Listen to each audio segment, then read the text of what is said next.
Դեկտեմբերի 2-ին Գյումրու Էմիլի Արեգակ բազմակի հաշմանդամություն ունեցող երեխաների ցերեկային խնամքի կենտրոնում հաշմանդամների միջազգային օրվան ընդառաջ կազմակերպվել է միջոցառում նվիրված հատուկ կարիքավոր երեխաներին։ Միջոցառման ընթացքում ներկայացվել են Էմիլի Արեգակ կենտրոնի շահառուների հեղինակած ֆոտոցուցահանդեսն ու 14 րոպե տևողությամբ Էմիլի Արեգակ ֆիլմը։ Ֆիլմը կենտրոնի գործունեության մասին է։ Հերոսները Էմիլի Արեգակի շահառուները։ Սուրենը, ով կենտրոնի բացման օրվանից հաճախել է այստեղ, անձամբ է մասնակցել ֆիլմի սցենարի ստեղծմանն ու նկարահանումներին։ Ֆիլմի նկարահանումները սկսել ենք դեռ հունիս ամսից 2015 թվականին։ Գաղափարը այն էր, որ ուզում ենք խոսել հաշմանդամության խնդրի մասին, ուզում ենք բարձրաձայնել խնդիրը, խոսել Արեգակի մասին, շահառուների հետ զրուցել։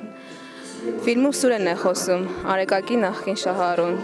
ով հիմա կամավոր է, ով խոսում է ինչ է տվել իրեն Արեգակը, ինչերի միջոցով է անցել։ Ֆիլմը հատուկ կարիքներ ունեցող երեխաների մասին է,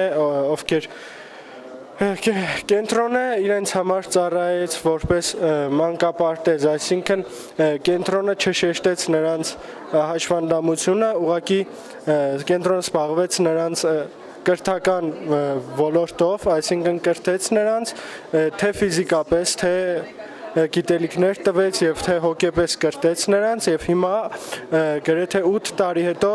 մենք ունենք ահա այսպիսի արդյունք, ինչպիսին բոլորը կարող են հիմա տեսնել եւ ֆիլմը թե ամփոփում էր, թե մի փոքր պատմական ակնարկ կենտրոնի անցյալի, ներկայի եւ ապագայի մասին է։ Դոկումենտալ ֆիլմ է, այն փաստերը, որոնք այստեղ տեղի են ունենում, ֆիլմի միջոցով դրանք ցույց ենք տալիս մենք հասարակությանը։ Ու հենց այդ ֆիլմում երեխաներն են, հերոսները, որոնք իրենց դժվարություններով,